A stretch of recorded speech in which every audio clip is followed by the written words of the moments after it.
In this lesson, we're going to go over metering modes.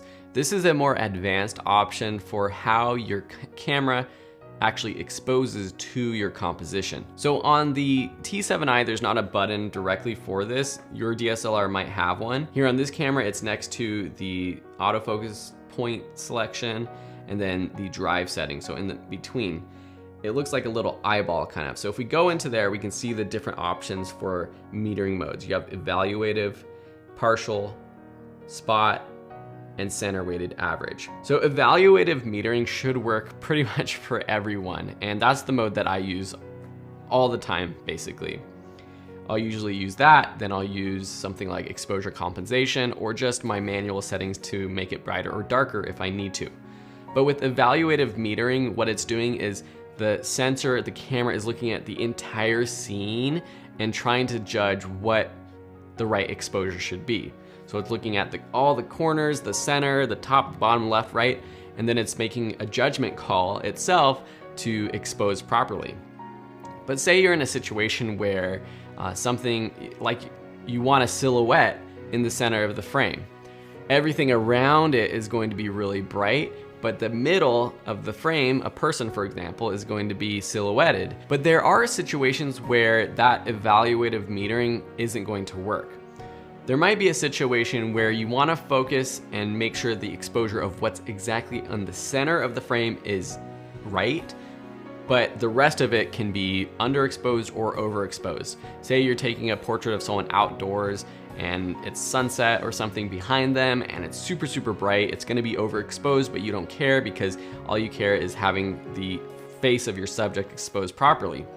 That might be a case for using one of the other modes, such as spot metering or center weighted average. With spot metering, it's going to look at just like a few percentage points of your sensor, like 5% of the sensor at the very middle of your frame, and it's going to expose to that center point. If you use center weighted average, it's going to look at a little bit bigger area, but still based off of the center of the frame. It's going to basically ignore what's in the corners. And then partial metering is an even larger amount of area, but it's again going to ignore some of the corners as well. But if you have really bright lights in the corners or something like that, it's going to ignore those when determining the right exposure. So in general, I would recommend just leaving it at evaluative metering. These cameras do a great job automatically doing this nowadays. But if you're ever in a situation where the exposure just seems off for some reason, this might be one of those reasons and fixes for you.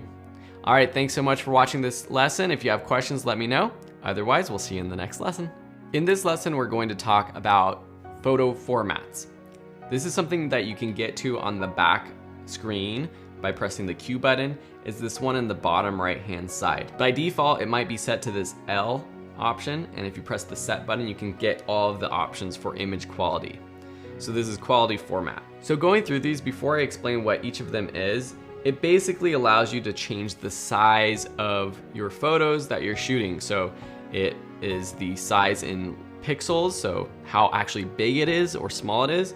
And then also the format, JPEG or RAW, or shooting both. So RAW, as we've talked about in the past lessons, is the uncompressed photo.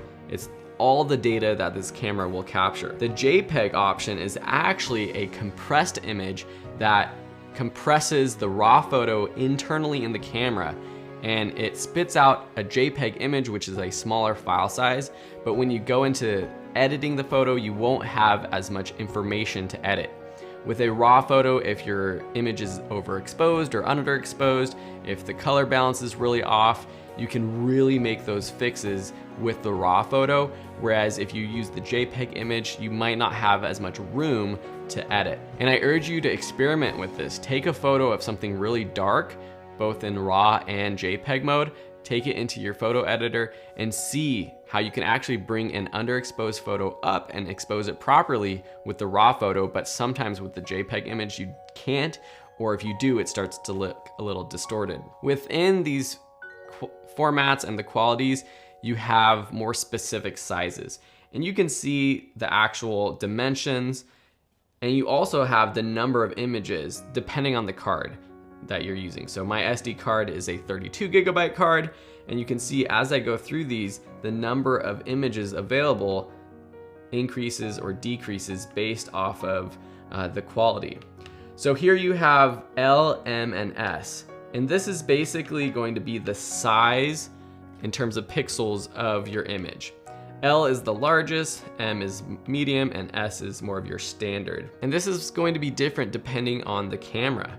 Higher end DSLR with a larger sensor will have a larger file. Within L, M, and S, you have two options. One is the high quality JPEG, one is the standard JPEG. Again, the standard JPEG is going to compress it even more, meaning you lose a little bit of the data.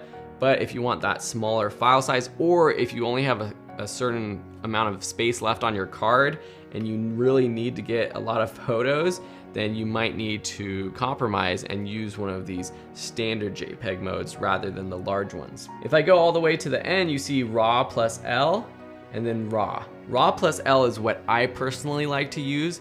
This actually takes a photo and saves it both as a RAW image and as a JPEG image.